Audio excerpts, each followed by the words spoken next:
After my last experience, my parents reminded me of another story from my childhood. When you're 5, your mind lacks the experience to make informed judgments or connect things which aren't obvious. Over the years, the details get fuzzy and forgotten. Speaking with my parents the other day, they cleared the cobwebs burying the story. I remember now, much too clearly, the story of Gurgles and Bugman. I just started kindergarten that year. Everyone's a friend when you're 5, so I had no shortage of classmates. But coming from a poor family, I didn't get to see much of them outside of school. My parents spent all their waking hours trying to make ends meet and didn't have time to ferry me from house to house. So I spent my early years mostly keeping to myself, playing with the random assortment of knickknacks from the shelf in my room. Being short of money gave my family a habit of hoarding, so they hated to throw anything out. One particular item on the shelf was a small old-fashioned TV set, a wooden veneer box about 2 feet wide by a foot tall. It had a curved glass screen that took up half the front panel. Beside the screen was a large chrome dial used to switch channels. At the top sat an antenna formed by 2 terribly twisted wires. When my boredom made me turn it on, I'd usually just get static and snow on that glowing black and white screen. I'd twist the heavy clicking dial hoping to pick up some local broadcasts. Mostly it would be some ghostly images and incoherent sound fragments. But one channel was always clear. It was the Gurgles and Bugman show. Gurgles was a clown, but not a common one. He wore a thin black suit that draped his tall, skinny body with a matching tie, and oversized novelty clown shoes that complete his distinctive outfit. His pupils were completely black, like a polished ebony, and across his cheeks and mouth made him look like a manic, grinning skeleton. It was only the crazy crop of curly hair sprouting off the sides of his head that gave him a more human look. As much as Gurgles freaked me out, Bugman scared me more. He was short and round, like a hunchback dwarf, with a dark cape. He had prosthetics covering his eyes to make him look like a fly, and a mouth that was rotated 90 degrees and opened from side to side. The show itself was like candid camera, with pranks played on unsuspecting people. It would always start with Gurgles and Bugman hidden away at someone's home. Gurgles would face the camera, staring at you, his bony finger touching his lips. When the unsuspecting star of the show came into view, a laugh track would begin to play. You could see them go about their nightly routines, oblivious to the conspiracy that Gurgles and Bugman had involved us in. We'd see them making dinner, or on the lounge watching TV with their family, or quietly doing their homework.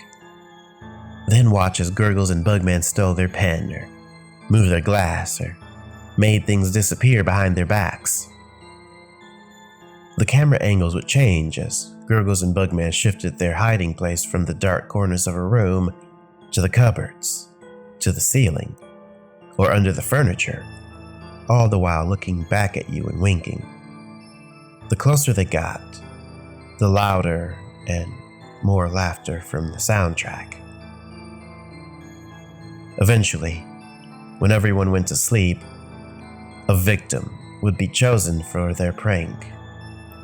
Waiting in the closet or under the bed, once their victim fell asleep, Bugman would crawl out and gently climb in beside them. His jaw would open sideways, and out would come a sharp straw that he'd stick in the person's neck. This always paralyzed their victim, because sometimes you could see them struggle if they woke and saw Gurgles and Bugman on top of them. The laugh track would then be extra loud and uproarious those few times the victims awoke. Gurgles would make faces at the camera while the audience laughed, and Bugman would use his straw to drink from the person's neck. When the victim stopped struggling after a few minutes, the laughter would turn to claps and cheering. With Bugman finished, Gurgles' face would fill the whole screen with his impossibly wide, sharp-toothed grin. Then he'd whisper, "See you again soon." The way those all-black eyes pierced through the screen always gave me the chills. I hated the show, but would be always too afraid to go near the TV while it was running. One day, the TV mysteriously disappeared from my room. My parents told my 5-year-old self that they sold it to pay some bills. I accepted that without question. I was kinda glad it was gone. But yesterday, when I asked them about that TV again, they exchanged nervous glances, then filled in some missing gaps from my childhood. Halfway through that year, Derek, a classmate I didn't know very well, had died in horrible circumstances. He was murdered in his bed with a stab wound to the neck. No evidence of a break-in was ever found, so his distraught parents were taken into custody as the primary suspects. They denied all the allegations against them. At the time, Mrs. Nolan, my teacher, told our class I'd apparently explained to her that Derek couldn't be dead because I saw him and his family on the Gurgles and Bugman show the day before. When Mrs. Nolan mentioned to my parents what I'd said, they had immediately taken the TV from my room, driven it to a junkyard, and had it burnt to nothing but ash and molten metal. That TV was in my room because it had always been broken. It was never plugged in the whole time it sat on my shelf. Whatever I saw on that screen, it wasn't from a station. So that's my story of Gurgles and Bugman, but I'm not sure if that's really the end though.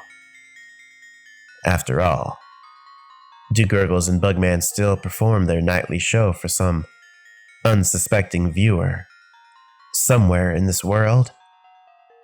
And if so, who will be their next star?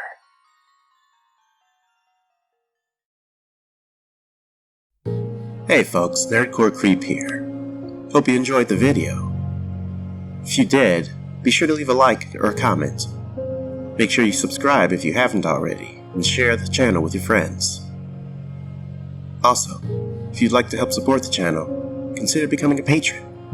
Becoming a patron grants you access to exclusive content such as MP3 downloads, Patreon-only updates, your name in the credits at the end of my videos, verbal shoutouts, early access, and more. Also, if you'd like some merch, be sure to stop by the Teespring merch shop. I've got a couple items on there for sale at the moment, and I've still got some ideas to create some more merchandise. If you have any suggestions, be sure to let me know. If you have a story you'd like me to narrate, be sure to contact me on Reddit or Twitter, or you can email me directly at NerdxCorexCreep@gmail.com. And with that, have a creepy night.